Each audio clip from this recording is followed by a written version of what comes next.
Hello and welcome to the Weight Free Wellness Podcast. I'm your hostess, Tara Bachland, author of You-niversal Self-care and the creator of this podcast, Weight Free Wellness.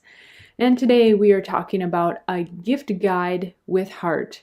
And I assure you, this gift guide does not have any product suggestions. This gift guide could actually be the start of a gift that keeps on giving. Forgive me for using that phrase. That's used ever so too much, but it is the gift of a well-tuned in heart. Even when I've had very little money to spend, I've really enjoyed finding meaningful gifts that make people smile and feel special. But better yet, when you can see that they feel understood. To know that someone holds you in a special place in their heart is one of the most beautiful gifts in the world to receive. This guide is to help you express those sentiments at any time, especially during the holidays. So it's not about the gift. Well, it kind of is, but it isn't. To give or receive a gift is initially about the gift, but there is the amazing opportunity for a gift to become a channel of sentiment. And I almost feel like that needs a little bit more explaining. Like when you hand, it's almost like you're watching a mystical movie. Maybe it's a children's movie or something like The Lord of the Rings or something along those lines, and you see someone giving someone something. And yes, there's a tangible object, but you can see like there's an exchange of energy along with it. Maybe the box glows or something like that. And to me, that's what real, true, genuine gift giving is. As you begin to imagine what to give a person, connect with the emotion that you feel for this person. It could be love, passion, appreciation, admiration, tenderness, fondness, adoration, care, intrigue, fun, elation, etc., etc. It could be that you experience several of these emotions and more. So connect with the person. Although the holiday season does tend to focus on the material things, we are also reminded to connect. Gift giving is a bit of an art, like interior decorating. If you hire an interior decorator, they don't just put together a room how they would like theirs to be. They should observe you, the colors and the patterns you use often in your wardrobe, and the lifestyle you lead. Likewise, the best gifts are not what you want to give to the other person. The best gifts are all about the recipient. So I know it sounds good, but how do you really know what to give? Sometimes we are too close to people to really get a perspective on who they are and what they want.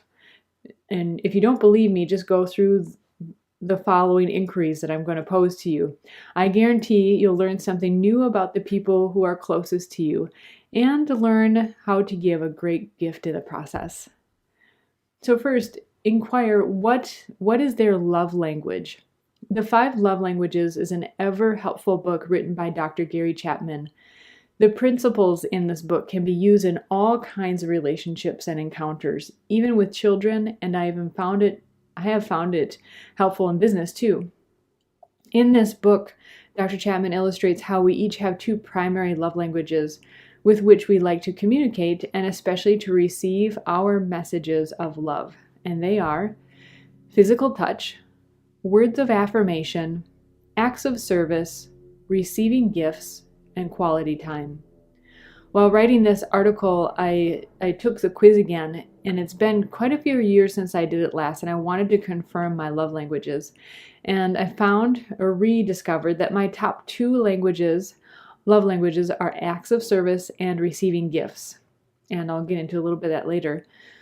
Take the love language quiz for yourself and even ask your loved ones to take it, or at least through taking it, you'll get an idea for what may be their primary love languages. There are a few hints, though, I have for figuring out their love languages. And observe what they tend to give more often. We tend to give what we like to receive. It's natural that we subconsciously think that others will appreciate what we like.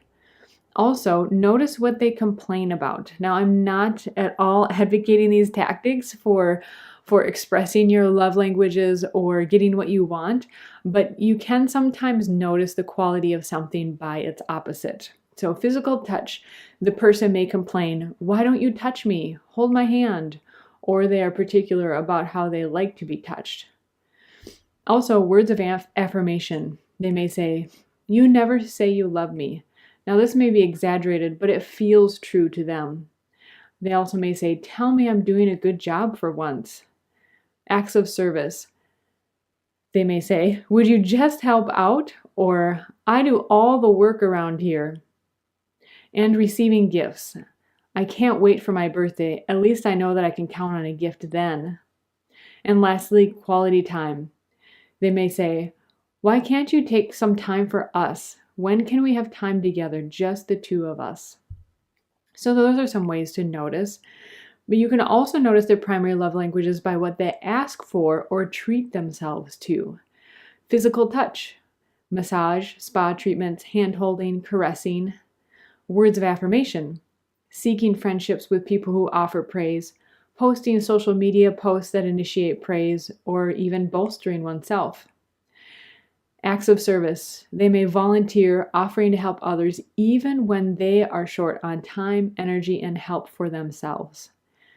Receiving gifts, giving gifts to others. So they may give gifts to others, especially for no apparent reason. Self-gifting. So I'll back up. They may give gifts to others, especially if it's for no apparent reason. They even may give themselves gifts, even going as far to wrap and or put presents out for oneself. And quality time. Depending on their personality, they will either force quality time to happen or seek the quality time with the people with whom it is possible. They will use texting or messaging as a tool, but not as a true means to have quality time. They will settle for phone conversations, but prefer face-to-face encounters. It bothers them greatly when you put the phone between you and them. Now you should have a good idea of which category of gift to give by their love language. And here's some extra tips. You can treat him or her to physical touch. You can do it yourself if your loved one also likes quality time, or schedule a couples massage. For words of affirmation, do a fun collage of things you love about him or her, or notes around the house, 12 days of Christmas style, or some other seasonal theme.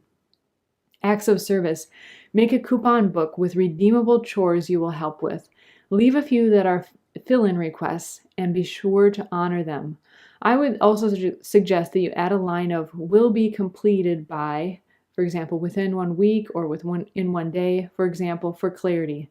This is just a helpful hint from experience. Also, for receiving gifts, read the next section, or I'll tell you about the next section on body typing to really hone in on the type of gift to give.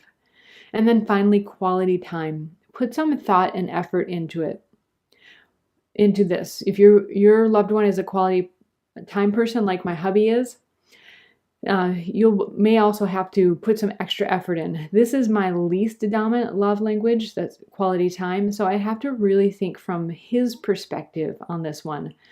Remember, a gift is about the recipient.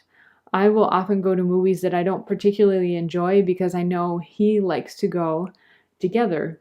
I find it silly that we don't even get to talk or interact except for after the movie, but that doesn't matter. It's for him. I have found myself looking deeper into movies, and we have great discussions afterwards. So one more thing. Go for the gold. What's their body type? Really good gift giving is not simple, but it brings meaning to your relationships. As you've seen me illustrate, I use the term gift giving very liberally.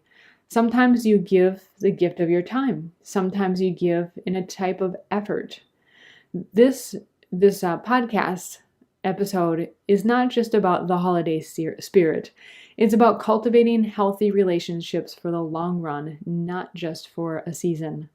As I described in my book, You-niversal Self-care, Improved Health Through Self-Understanding, we each show dominance in 2 of the 4 body types. And you can take the body typing quiz at weightfreewellness.com to learn what your body types or primary body types tend to be. Now, understanding our body type and that of others can help us with our health and even relationships. So this is how we're tying in body typing with what we just learned about the love languages also. Earth types. Earth types are naturally very grounded and homey. They tend to focus on friends, family, home, good food, and often are great crafters or makers. I've observed that many Earth types really appreciate the quality time love language. Truly, for them, one of the greatest gifts you can give is the gift of your presence. The second most common love language I see among this type is receiving gifts. This type loves collecting and preserving keepsakes and mementos. A framed family photo, a charm for a bracelet, or a mother's ring would be a special gift. Notice what they like to collect. Can you add something particularly meaningful to that collection? Fire types. This type is always clear on what they want. Often materially oriented, they love gifts, but if they can afford it, they'll likely have everything they want, which can make gift giving challenging. If you're not sure what they want, ask. They will tell you what they want if they haven't already made it clear. It's best to ask this type what they want. If you get it wrong, they'll let you know, and who wants that disappointment? And finally, the air type and the water type, they share some characteristics here. These types can be the most challenging to shop for. These are elements that tend towards instability as opposed to the clock-like earth type.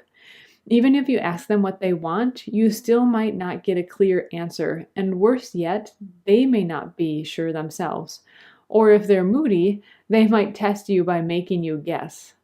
Keep asking and then follow through to whatever level you can. This will open up the usually thought-oriented air type and earn you huge points. This doesn't have to be a diamond ring. Maybe what your creative water type wants to do is take some dance classes together, or a couple's painting class with wine tasting. Sure, perhaps this sounds torturous to you, but have fun with it. Make fun of yourself. You'll be amazed by the memories you make by truly giving with the other person in mind. And if you still need help, feel free to comment on this, on the written post of this podcast, and I'd be glad to chime in and we can all share our ideas. So you can find that at weightfreewellness.com. This is episode 23, titled A Gift Guide with Heart. And I look forward to sharing more in our next podcast episode. Talk to you then.